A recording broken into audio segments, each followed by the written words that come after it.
Today's broadcast of Husson University's Distinguished Speaker Series is brought to you by MMG Insurance, protecting your piece of the world.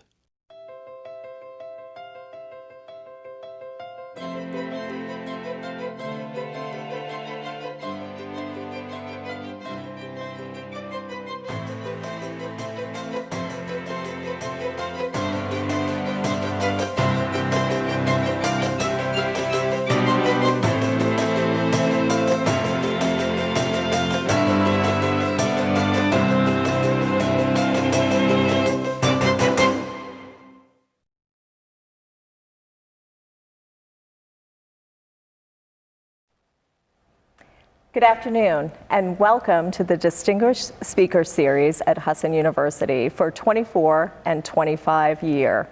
Today, businesses must continually seek to acquire new information in order to take that knowledge and turn it into strategy. To facilitate this process, Husson University, home of the largest college of business in the state of Maine, is pleased to continue with presenting speakers that will talk to these many challenges that businesses and individuals face. Today, this is actually a unique opportunity. We're seated in a circle with a panel, so I'll talk a little bit more about that in a moment. But we do want you to know that this series launched in 2021 when we opened Harold Alfond Hall, which we're so proud to call home to the College of Business. With me today are several people here on my left, our faculty, on my right are alum, so there may be a competition. I'm just going to share that out of the gate. We'll see if we can keep them in their seats, but I'll start by introducing Dr. Steve Cunningham. He is the Dr. Phil Grant Distinguished Professor of Management and Economics at Husson. He started his career as a research mathematician and statistician and later switched to economics. Since earning his PhD, he has worked for over 30 years as an economist and working for such places as the Federal Reserve Bank of Governors in Washington, D.C., serving on boards of directors of a national sports organization, and being a founding director of the Connecticut Center for Economic Analysis.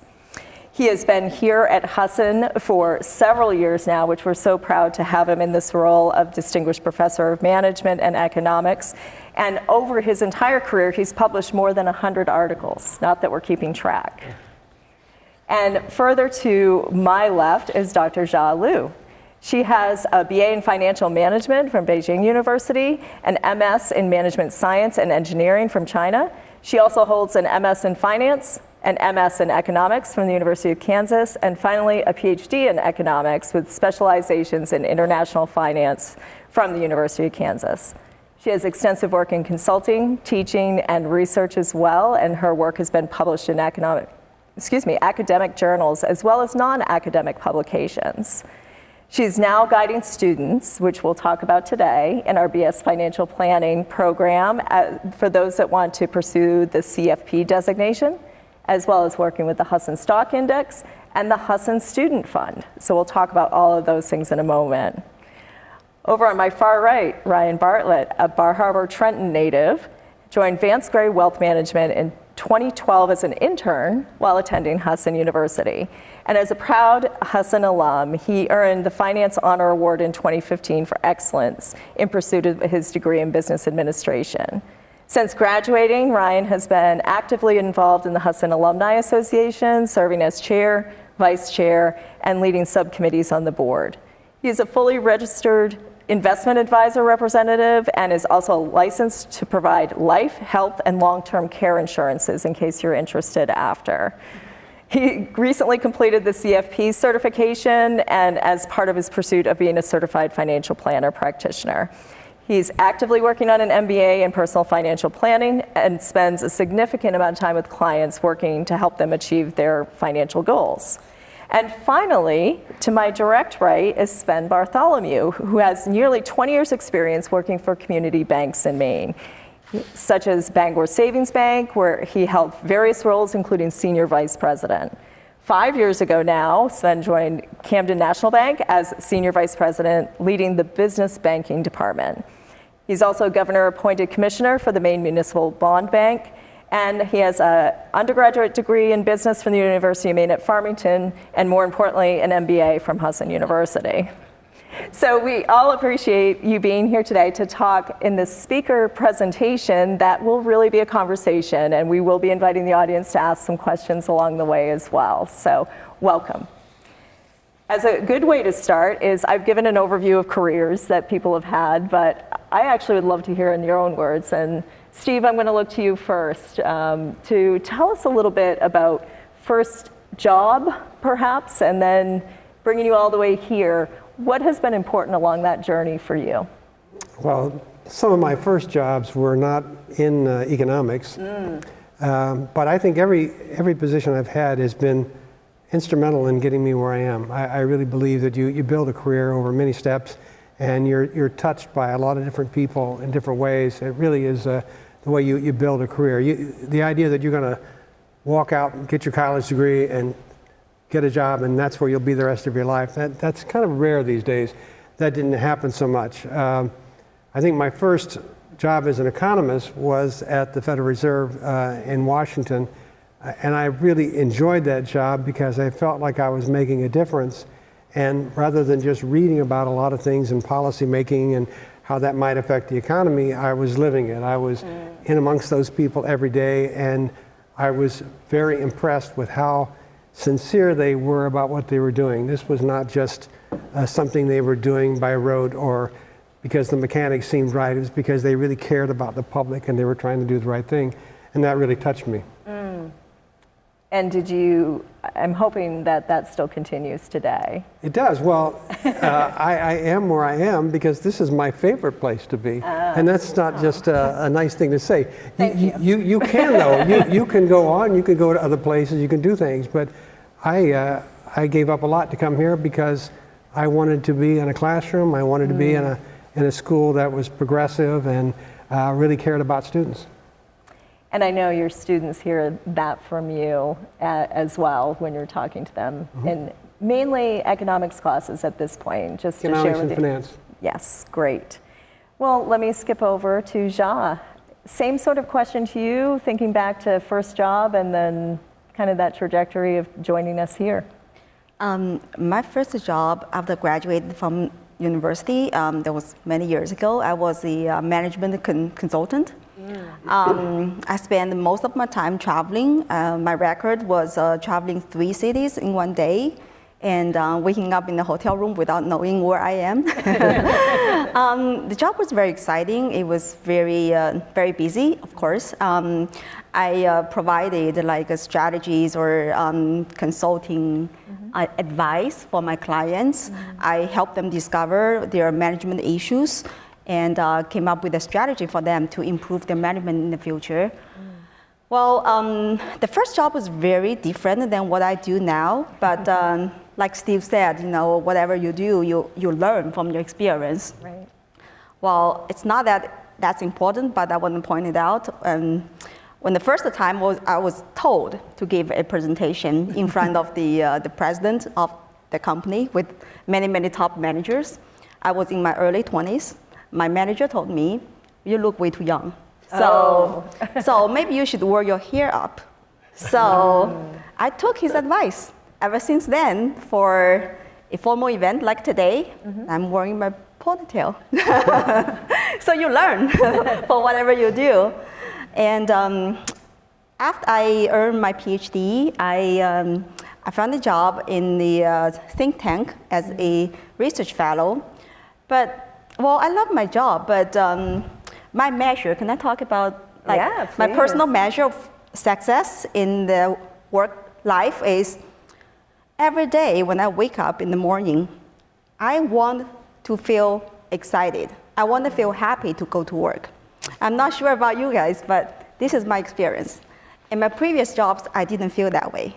So I wanted to make changes. So I wanted to say for young generations, don't be afraid to make changes.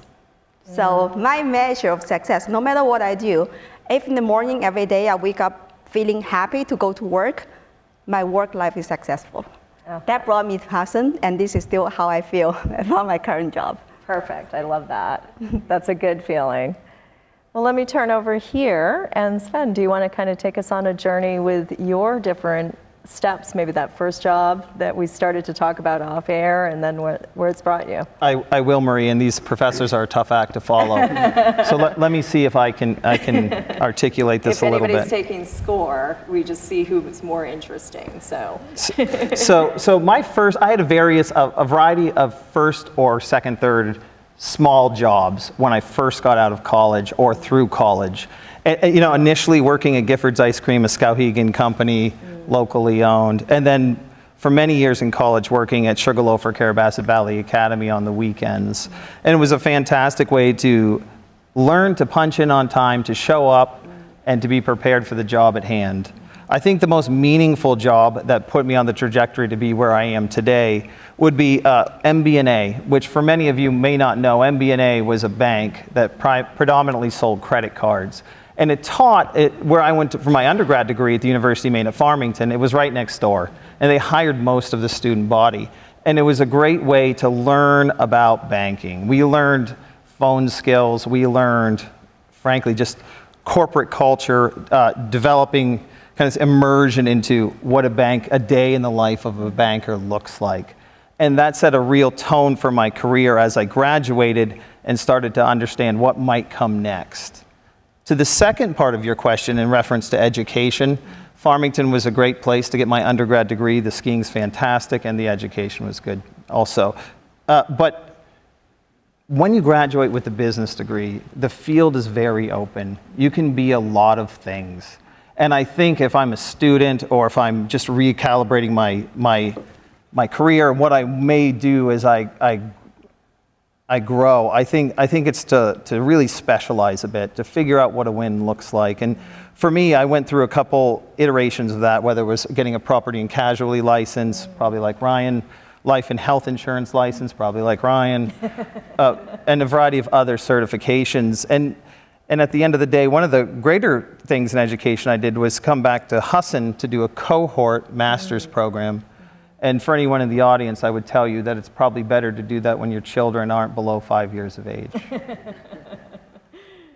And so to be clear, you had Steve as a teacher during that time for that cohort, or did you? I don't actually believe I did. You guys didn't cross there. I came out and visited one time. day, yeah. Okay, all right. So there are going to be some crossovers here for intersections, but super interesting, maybe some overlap too with the journey that Sven just described for you, Ryan? Yeah, I'll build off of what Sven said.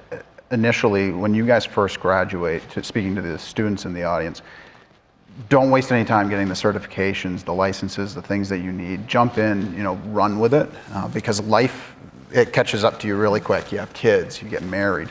So that would be my first piece of advice to the students in the audience. But to that point, I'm actually working to pursue and getting the CFP. As we speak right now, the educational box is checked, but working to actually get the licenses next, or the designation is next. Going back to my early years, I grew up in the Bar Harbor area, worked 8 or 9 years at Kibo Valley Golf Club. That was the first of 2 jobs that I've upheld. I'm kind of different from the rest of the panel in the sense that I don't have a lot of different work experience. A lot of my growth in my career has happened all in one spot. So working at Kibo, I met a lot of really, really great people. And what that transpired into was meeting my current employer, my boss now, Vance Gray, which is a good plug for networking. I've learned a lot through networking and talking with people, and that got me essentially where I am today in the position that I have. So graduated at Husson in 2015. I was very fortunate to start my job with Vance Gray Wealth Management in 2012, when I was a sophomore. Started as an internship, and even Marie, you helped me as far as getting the curriculum and the classes I needed under my belt by doing, I think it's 3 or 4 internship classes. Yes. So that was hugely helpful because I've always been a strong proponent of real world experience. Like learning is, bar none, you learn a lot in a textbook, but when you really get out into the field and you start working and seeing how operations run, seeing how an actual business entity runs, it's totally different. And we'll circle back to that with the student investment fund too, and how real world experience is so crucial. So yeah, that's a little bit about me. I'm still right at Vance Gray Wealth Management. I love it. I love what I do. I don't have a lot of other experiences in the workforce, but I wouldn't change that. I'm very, very grateful for it. Yeah. So I love hearing the different pieces from travel, changing, even changing later in a career to a different place, and then staying really on one track. It just kind of goes to show that you really can choose your own adventure, so to speak, and that's what we hope our students do. So I appreciate you bringing out the internship side of things as well. I also like the idea of talking about success and what drives us, and so kind of bouncing back here, Sven, when you think about a success that stands out for you, what do you think about as being an important one? Good question, Marie. I could go onto a variety of these. I thought about it for a minute. I want to maybe talk about one that was in my past. I'm working on an exciting one currently, but I can't kind of share the details quite yet. But well, that'll be part 2 interview. That'll be part 2. And so when I worked for Bangor Savings Bank, one of the most successes I was most proud of is that when I first got hired, I was fresh or very close to being fresh out of college. And I worked at a very small kind of payroll company that they had purchased from 2 local businessmen, and it had 600 customers. And over the course of a 10, 12-year track record, we worked together to build this up to become one of, or if not the state's largest payroll company. And it was a lot of people that were involved, and together we accomplished a lot. And every time we grew a little bit more, things changed. Are we going to offer this in Portland? Are we going to do multi-state taxing? And these tougher questions, how do you support 3,000 customers? And so that was a huge validation of a lot of years of work. And the ultimate product was very good. It served our customers well. They were very happy. I had a great seat to watch this. But more importantly, growing up in a bank, I learned what levers you have to pull to make something grow. I learned who you have to involve in the process or in the projects to get these type of business units to develop further. So I guess I'm proud of that, Marie. Oh, absolutely. And one of the things that stands out for me is that was over a long period. And so sometimes in the moment, we can't necessarily see what's going to happen over a long period of time, looking ahead 10 years to work on something to come to fruition, keeping going. That's really an interesting piece. Well, Steve, let me turn to you. Success that you want to highlight from a career that has spanned different areas too.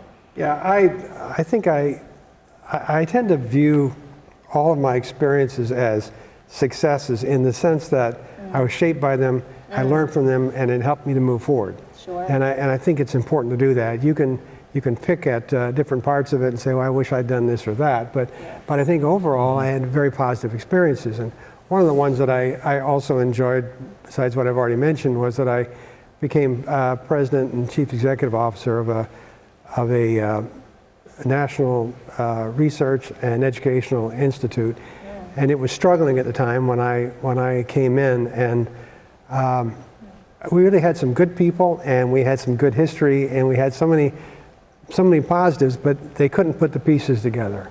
And so it was really rewarding to go in there and to be able to turn that around and really make something of it. I felt a great deal of pride that we had done what we did, a lot of help from a lot of people.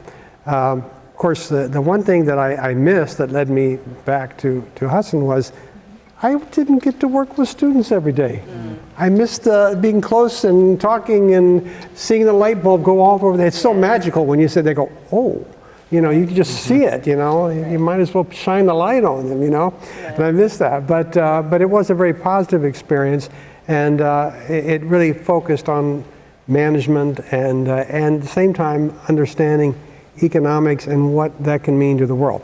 I really like to feel like I'm making a difference, and I certainly did in that position.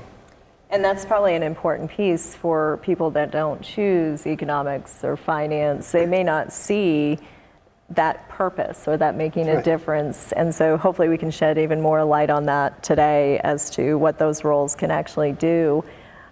Ja, I love that you had said earlier that you were talking about coming to work smiling. And what inspires you with the work you're doing now? Because you have a lot of different touch points with the students in different unique ways, the stock fund, those types of things.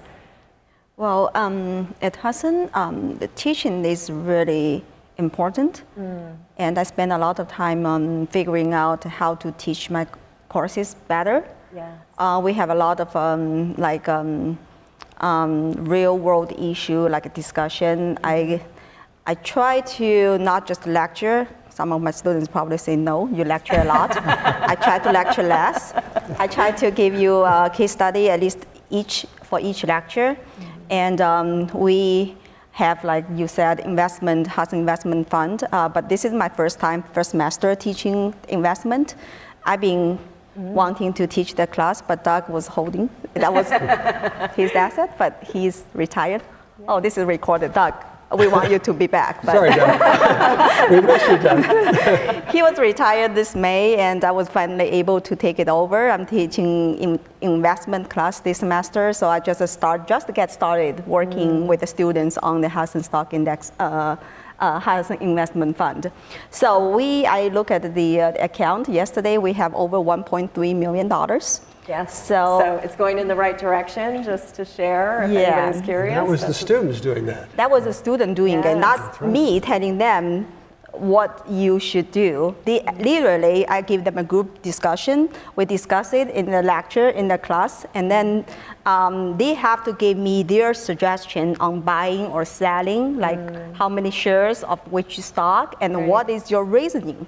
They have to convince me this is the report they wrote, this is the articles they read, and then they are convinced, and then they have to convince me this is our decision. So we're not just reading the textbook. I'm not just teaching. So we are actually, dealing with the real world experience, like issue. So I believe this is a better way for students to learn. This way we prepare students better. And Ryan, he's been working with Doug on this Husson Fund, right? So interestingly enough, so before you started, of course, Doug was the professor, but going all the way back to, I think the fund started in 2015. It was either 2014 or 2015. And I was a senior here at the time. And the inaugural class was taught by none other than himself, Robert Clark, the previous president of the university. So that's when it started. And at the time, Marie, correct me if I'm wrong, but I think it was either a donation of 200 or 250,000. 250 that started. Yeah, that came in, and we worked that through, and then essentially passed the torch to the next semester of students, and it's been continuing on ever since. So, and the point of growing each semester. So I think if anyone is looking to hire students that have gone through this class, that's also a good point too, right? Yeah, and a lot of credit all the credit for the growth goes to the students, and there's been a number of donations ever since, but what a great success that's been. And, reverting back to what I was talking about earlier about real world experience, what a phenomenal way to learn how to trade, make recommendations, build those, the IPS, if you will. It's a lot different when you're dealing with real money than when you're dealing with like a phantom account. It's just a totally different element at that. And now students are sending along their recommendations like you once did. Yep. And so you are now our point of contact for those pieces. And what do you see, any changes that have happened over time with how the investments are made? Yeah, well, aside from the size of the account, obviously that's changed pretty significantly, especially since about 22, when I came into the fold. Marie, you'd called me and we had a great conversation, and I've been brought back in to come talk to the class and help with the servicing of the account. It's grown just in that time frame from 22 to now by about $300,000 to $400,000. So that's been a big change. Another big piece is every semester, the investments are so different. And there's a set of bylaws that have to be followed, and they have criteria that essentially that IPS, the investment policy statement, that they have to follow. And that doesn't change. But what does change is that they look at the market conditions at the time and what's going on in the marketplace, what makes the most sense to buy. And that's when they make the recommendations and put them forth to, essentially me to help, get it in place. So. And I think Ja made a good point. They're doing research. This is obviously a good lesson for any of us, doing research before moving ahead with some of the things that you're working with individuals on at this point too. Yeah, absolutely. So, I mean, they're doing everything from looking at current market conditions. We've even gone into conversations about tax efficiency, even though it doesn't pertain to Husson in general because it's a nonprofit organization. But we've gone into conversations about that. So they've really dug into the weeds over the years with this class on all kinds of different topics. And that's a really good segue that, the students that are working on those pieces have some concerns that are probably across the board we hear about in the news from student debt concerns. And just to kind of throw that out there, thinking about that, what you all hear, especially from the banking side, are there any thoughts that you have around that as to advice to the students or anyone else in the audience that might be dealing with some of those pieces for children at home with those debts coming along? I think I have a variety of opinions on this, and what I would tell you is, oftentimes in modern society, debt is simply too easy to acquire and too hard to pay off.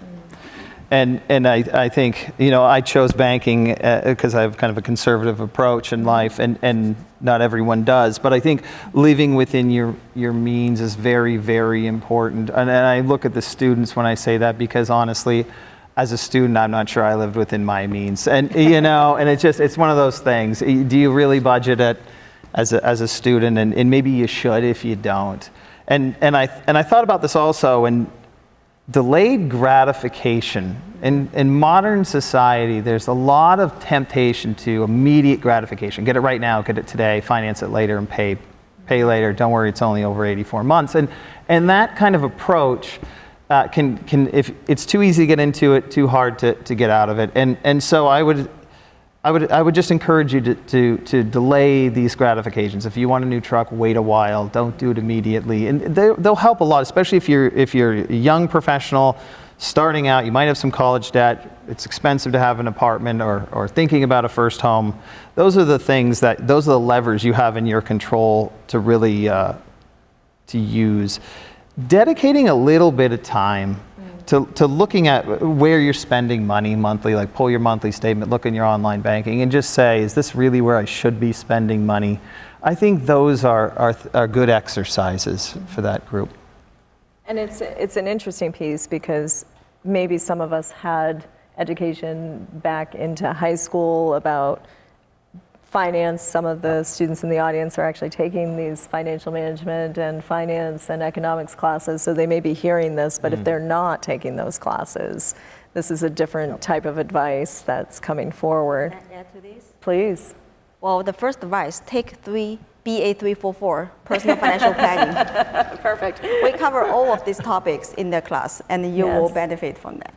Actually, so very good promotion of that class because, again, even I don't think necessarily students think about it if they're not a business student. So, Ryan, you were taking that class because you had to. I think it was on the curriculum, right? And wanted to.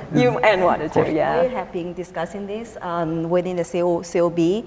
Right now, the BA344 personal finance is only like a course required for business students, but I'm trying to promote it to be a core course for all students with all majors because that's a personal finance. No matter what you do, you have to deal with the financial issues. That class covers like your retirement planning, your risk management,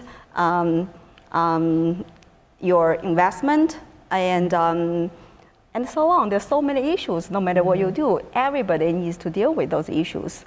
And back to Swen's point, yes, you have to live under your means, but also you need to do investment as early as you can, right? So for retirement planning purpose, it makes a huge difference if you invest early versus later. So when I ask my students like how much you think you will need by the time you retire, they tell me $1 or $2 million. Can you think you can save like literally $1 or $2 million? It's impossible. So how do we get there? Investment. You have to invest early and make a difference. So. And make your money work for you. That's right. Absolutely. And even if it's a small amount, if you're a young professional or just starting out, putting very small amounts in, it's such a great discipline to learn at an early age.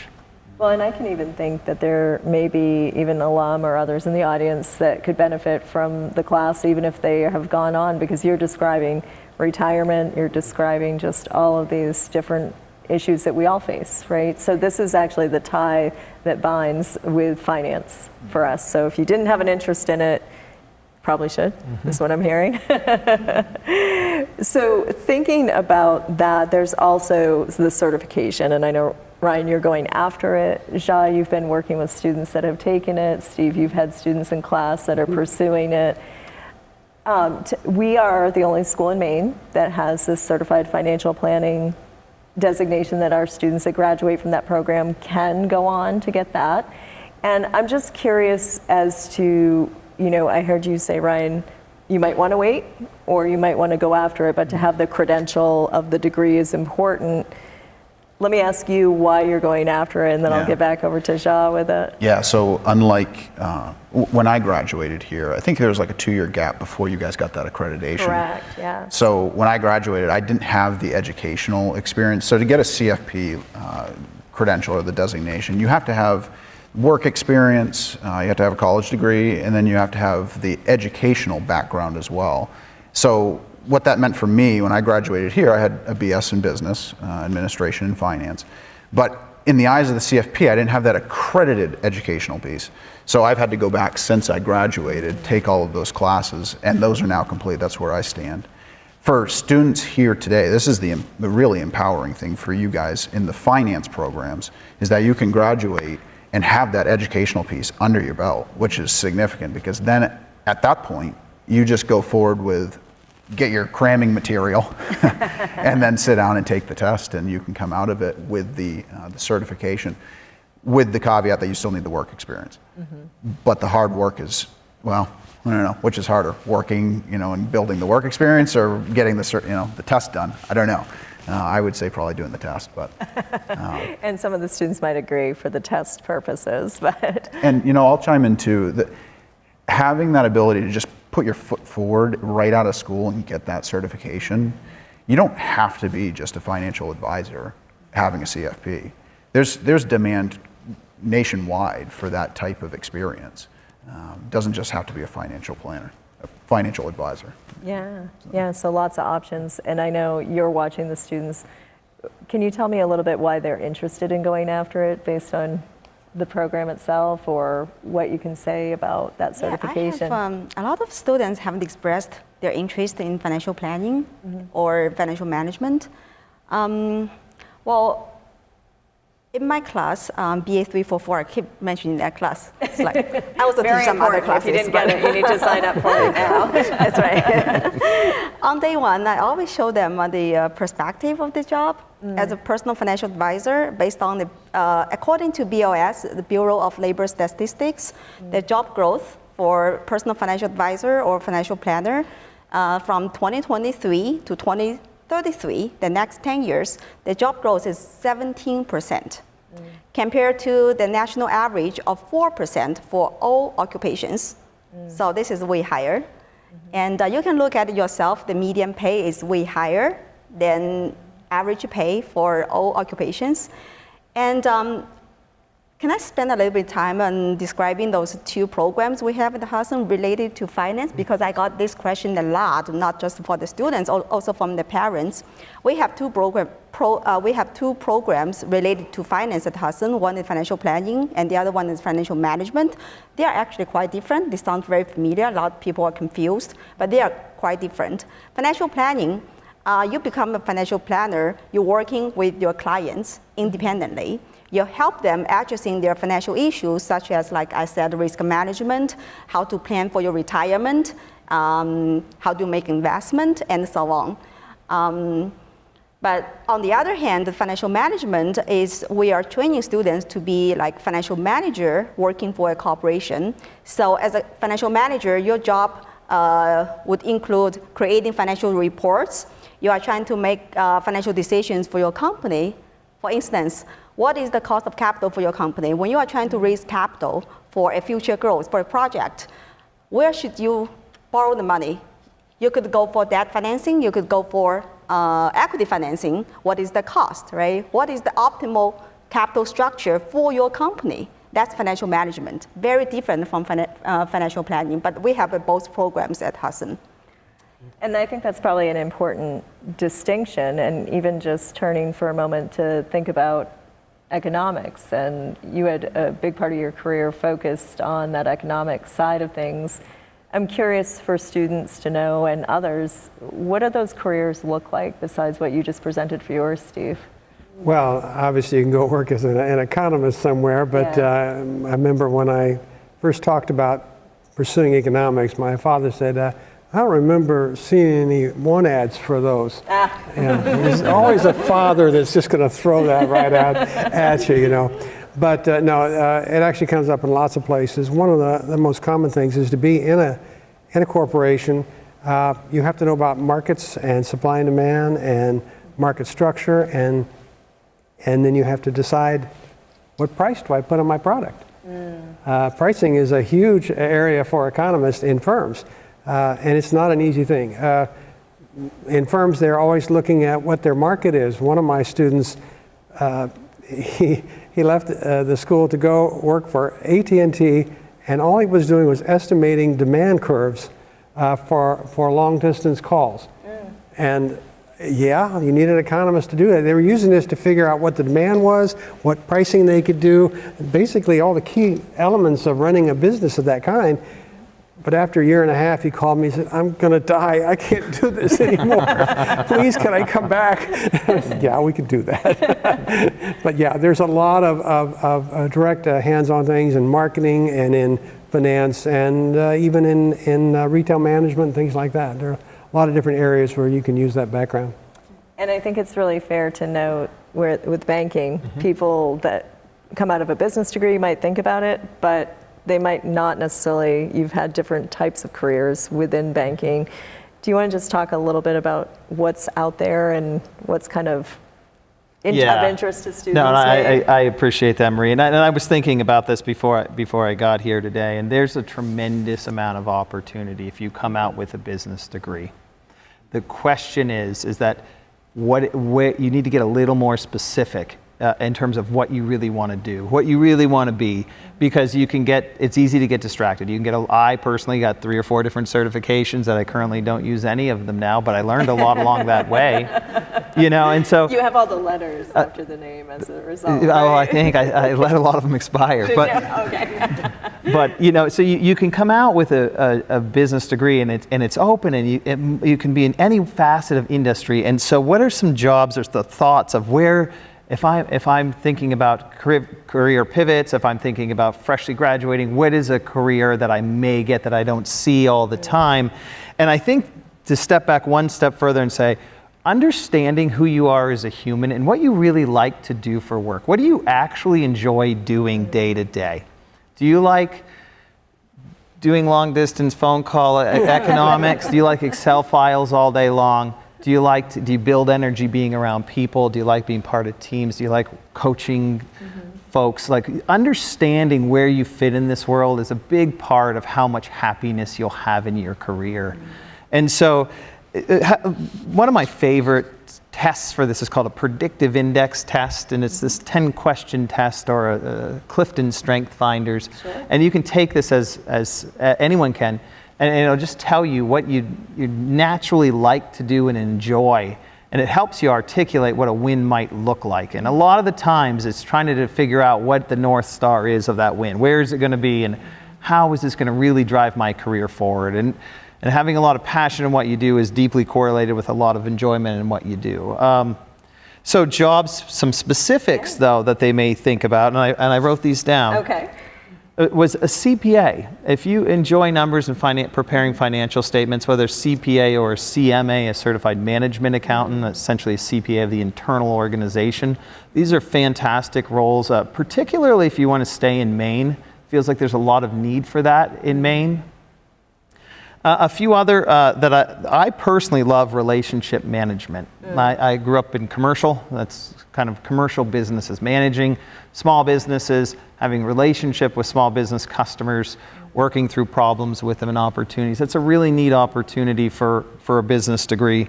And one that's becoming more elevated, especially with technology moving this quick, is project management. This is not what it used to be.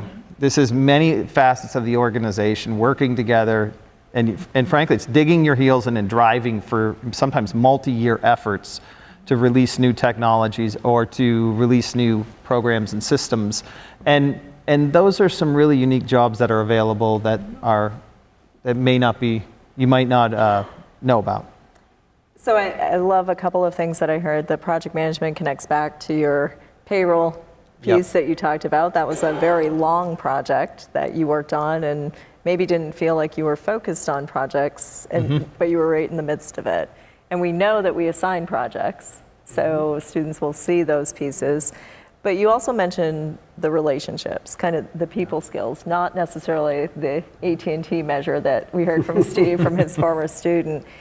So the flip side to that is the technology. And so I want to pivot a moment to talk about AI and how that's coming to connect with some of the things that you all are working with and what that means for you in your daily job, maybe in the teaching side of things. And I'm just curious about that. What does it look like? Ryan, maybe just shifting down to you. What does it look like for you? When I say the word AI, maybe defining what that matters for you too. Yeah, I know we all have opinion on this, so I'll keep it abbreviated. I could talk about AI for like an hour. But I remember, so when I first got into the business, you may not have ever heard of it, but coming onto the scene about the same time, around 2012, was the idea of a robo-advisor. And I don't know if anyone's ever heard of a robo-advisor, but essentially what it was these bigger companies, like I think Schwab was doing it, Fidelity was doing it, they would, as an alternative to working with a financial advisor, they would say, okay, if you have an account, you can put money into it, and then a computer program will work it all up. They'll tell you how to invest it. They'll rebalance it every quarter or whatever it might be. And oh, by the way, we'll give you some resources and things to think about. And everyone in well, I shouldn't say everybody, but a lot of people in my job were terrified that this was gonna take their job. And interestingly enough, what ended up happening was the polar opposite. It actually drove people to a human because as humans, we crave that conversation, the going to a practitioner type of field to get information and help with your problems. So I don't think that they were ever going to reach a point where AI takes over like a lot of our jobs, but I'm not naive in thinking that AI is going to be very, very impactful as far as becoming more efficient. Our technology is going to get so much better. Automation, this is why we're seeing a port strike right now. Or not right now, but coming up in January, it'll probably come back around again because they're trying to automate. So I see that being more of, at least in the short term, influencing our industry where it'll make us more efficient. It won't necessarily, extinct us. Yeah. So Sven, from your side, are you seeing the impact already, or is it being used in such a way that you have thoughts on it? Yeah, I think AI is going to have a profound effect on most industries. In our industry, or what's near to me and I can see, I think understanding who our customers are is becoming better. We have all this data, all the banks do, or any large organization, and putting that data in a warehouse, understanding the behaviors and characteristics of our customers. Do they come into the bank? Do they go through the drive-through? Do they just use the mobile app or online banking? And then you can really tailor their experience on an individual basis. So this really tailored experience you get. And it also, on the counter side of that, it also, by analyzing the data and having AI's input into it, you can make quicker decisions, but it also helps you make more acute instruments to support a specific type of customer. If they would like a customer that has a checking account that does this and has these features to it, we can tell by their behaviors and then previous usage of it what we might do. I also think the tools that we can deliver in the digital world are becoming really, really impactful.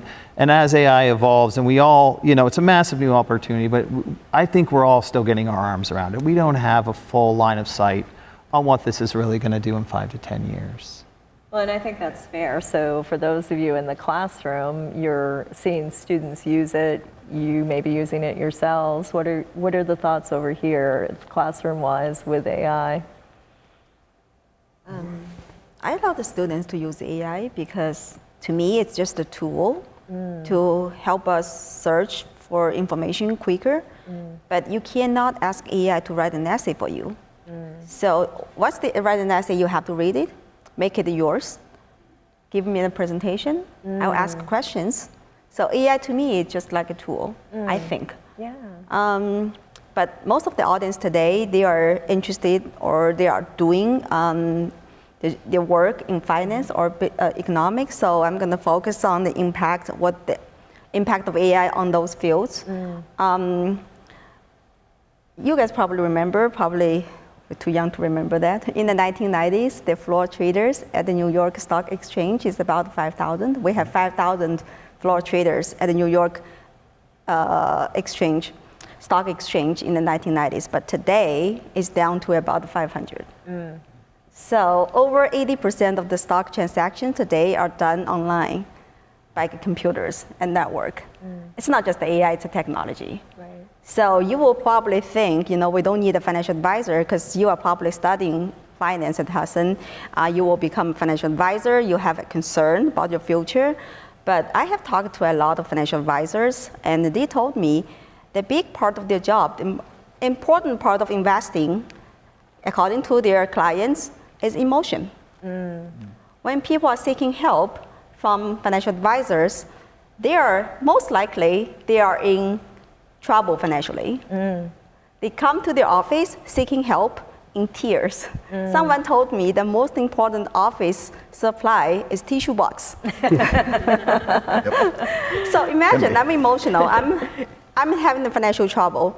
I don't want to work with a robot. What do they know? I want to work with a human who understands my stress. So for the future professionals in finance, you still have a lot of room, a lot of things for you to do to help our society, to help people, to make a difference. I still think there's a huge potential for these professions. I agree wholeheartedly. I remember, maybe I'm giving away my age, but I can remember when I had school teachers who wouldn't let us use a calculator because, oh my gosh, you'll never learn how to do arithmetic. And then when the computers came, well, they were going to take all of our jobs, but they don't. They're tools. And what it does, though, is it pushes us to do the more difficult jobs, really, like you're talking about, dealing with the client, dealing with people, and solving interpersonal issues. This is more difficult to do. It's a step up. Maybe some simple rote jobs will be lost along the way, but I think we'll be able to serve people much better. I think we'll be able to do a lot more for them. In the world of economics, we can now go use a model and we can try out policies and see how they actually play out in the economy before we put them into place. That's something we couldn't always do very conveniently anyway. Sure. So we have tools that really help. And so the key theme here is the relationship piece, right? And so maybe we do get better as a result of those tools and focusing. Ryan was shaking his head too when you said tissue boxes, so he must have a big supply in his office, is my thought. Yeah, no, I mean, that's a big part of my job, is that a robot can't do, is that you really connect to people emotionally and you help them through really difficult points in time in their life and the issues that they're facing. But also, people will come in and they may not even know that they're doing something wrong. And it may not even be an emotional thing, but it's like, hey, if we do this, but we do it a little bit different, then look at the outcome that will come from it. And it's like this light bulb goes off, and I don't see a robot doing that. I just really don't. I think it'll evolve, but I'm sure at some point there will be some guardrails in place that have to be maintained and had. But yeah, it's important that we embrace that and teach it in the classroom. Yeah, that's got to be in the toolkit for these students when they go out into the world. If we ignore that, we haven't done them a service. So it's super important here that you're teaching in the classroom, but what I'm hearing over here, you're teaching the clients that you're working with, whether it be a whole business, whether it be individuals. So that teaching part actually, despite the fact that I pit them, the professors against the alum, they're still really doing something similar. Before we gravitate over to just kind of an overall look, I just want to turn to the audience and see if there are any questions specifically that you want to bring forward, any brave souls. We do have a microphone, but if you don't want to be that brave, you can say it and I will repeat it up here. People here may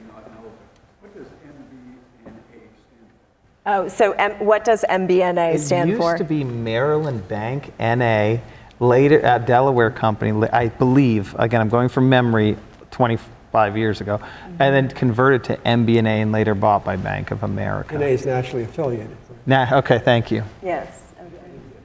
Nationally affiliated as the It NA. was portion. it was Yeah. a well-known bank in the 90s, early 2000s. Yeah, really interesting to see, though, time-wise. When you say early 90s, I don't think that that's very long ago, but somebody reminded me that that's 30 years. So, but thinking about the changes in the different options for locations that you might be working has evolved. Yeah. Any other specific questions that we can pull forward from the audience? So I guess I'm a student here. I heard you guys talk about the student debt crisis. So I guess as a student, what I'm seeing is not individually for me, but the balances for people are getting higher. And it feels, I see that people are rushing into fields because they need to pay off that money. So how do we tackle the balances are going up and we're getting rushed into life? How do we get into the dream job while feeling rushed to pay off debt?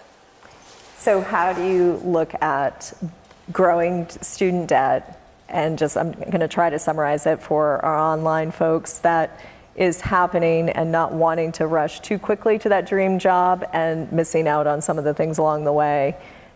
It's a great question. You know, I might add just kind of the flavor that education is a long-term investment. I've heard the comparison associated with the quick gratification, Sven, that you put earlier. I love the idea I can get into a truck. That truck's going to last 3, maybe 10 years now because they're going up in value versus my education is lasting a lifetime. I'm curious about how you balance that with the debt and any thoughts that you have about students feeling that push to go find a dream job or to go find a high-paying job. Any thoughts? I think you need to be deliberate. I think if you go to school, you need to know what the outcome you're trying to acquire is. You need to come at, when you graduate, there isn't this kind of as much latitude in terms of trying. For example, when I graduated my undergrad degree, I didn't know what I wanted to be. And I had 3 or 4 years to kind of, frankly, limp through that a bit and try a few things. Does this work? Does this work? And try to get through that. And I think my advice to you might be having a strong mentor, start really talking to folks in industry, really get an understanding of what a win looks like for you the day they give you that diploma. That will make a big difference, because if you have some college debt, but you have a very specific goal to accomplish by getting your education, like I'm going to be this, and I'm committed to being this for at least some time frame, I think that quells some of the anxiety and gives you a plan. It gives you some place, a foundation to work from. As a financial advisor, one thing that I would mention or put a plug into for the students in the audience is that if you stay in Maine, there's some incentives from a student debt relief program. I can't remember the exact name of it. I want to say it's Opportunity Maine, or maybe that's what they called it years ago, where if you stay in Maine, you work in Maine, you pay taxes in Maine, and then you make payments on your student loans, depending on the type of degree that you have, it could be the $2,500 a year or $3,500 a year that they will just credit right back to you. So that's a major piece, that's a number of payments, depending on how much debt you have, that could just be credited back to you when you're done and graduated and paying taxes. So. Absolutely. And I do know that there are STEM pieces, there are rural pieces, lots of different options. So maybe they'll be coming to see you for advice. Yeah, just had to put that plug in there. Yeah. Stay and work in Maine. Yes. Well, we'd love to see that. Other questions from the audience?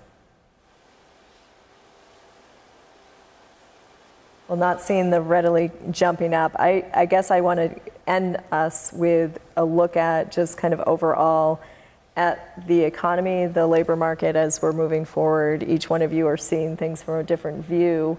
And Steve, I know this was one of your big pieces in your past life, but you're still staying in touch with it. Do you have thoughts for the audience that is a mix about where are things going? With the economy?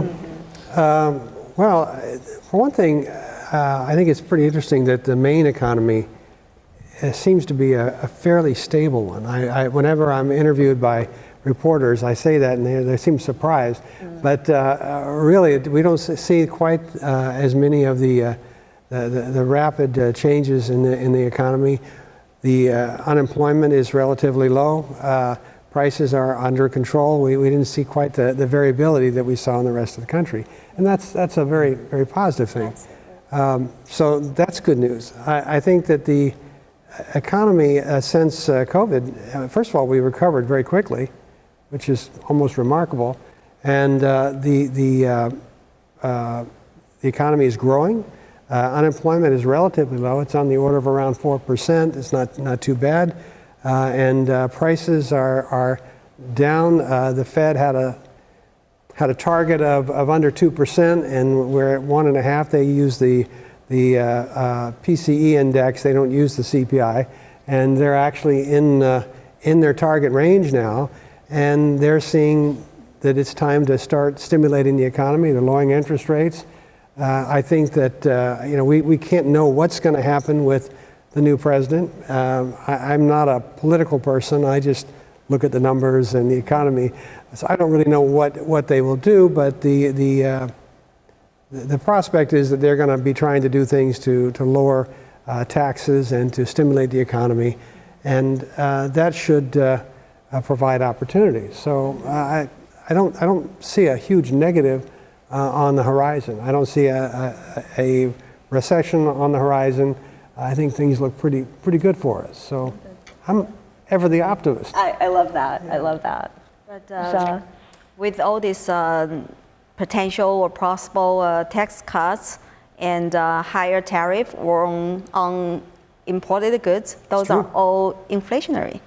It's probably stimulating the economy, labor market is probably continue looking good, but at the same time, we also look at the prices we pay every day at the grocery store. So don't be surprised if the inflation will start to rise again.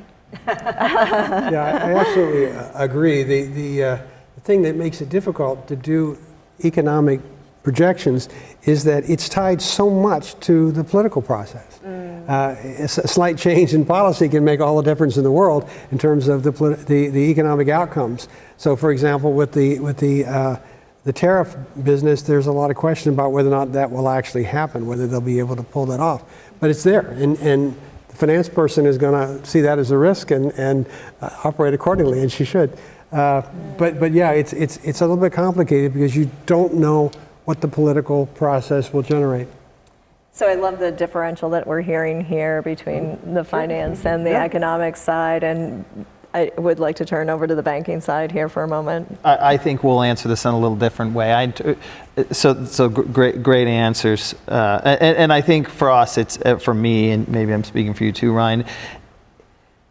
To our audience, I think the economy's doing quite well, and I think there's a question to you that says, am I going to stay in Maine? Or if I pivot my job, if I graduate college, am I going to stay in Maine, or am I going to move to Silicon Valley or to Salt Lake City, Utah? Where am I moving? And those local economies have a pretty big impact on the availability of jobs. The other thing you really want to take into consideration is, since the pandemic, work from home is real. There's a lot of it, and does that play into the world that you want to work in? And one step further from that is, does my personality enjoy work from home? So if you choose, I'm going to be work from home, do I mind staying home all day and not having much interaction in person with people? Am I okay with a virtual world? And so those are some items you may want to consider, I guess, is how I'd answer that question. And really, that's back to the relationships that I hear from you as being super important. Any closing thoughts that you haven't heard here, Ryan? In terms of the local economy, I remain optimistic as well. Things seem very strong, not only nationally, but locally as well. Wages are coming up, but prices are coming up too. And one thing that I get asked a lot as an advisor, a lot of my clients will say, well, when will prices come back down? They probably won't come back down. The question is, how fast do they go up? the price that you pay for a carton of eggs will probably not be less than it was last week. You know, so that's what we're seeing and what we're educating our people. And they have to plan then You do. around that. Yeah. Yeah. And that's where, especially for like retirees that have their nest egg, yeah, they have to pay more, but they've experienced some really nice growth too. So you make an adjustment, you end up paying more income to them so that they, you know, have what they need. So yeah, it's a very interesting period of time that we're in right now economically with the inflation, and it's just been, you know, a little bit hand-holding, getting people there. But locally, I'm thinking things are pretty strong. Yeah. Well, I love the optimism that we're closing with, and also the fact that there are ways that we can continue to learn, knowing that everybody on this stage is doing that continuous learning piece is truly important for all of the career paths and all of the pieces that we're seeing. So I just want to thank all of you for today. Really appreciate the insight, and thank you to our audience for the questions.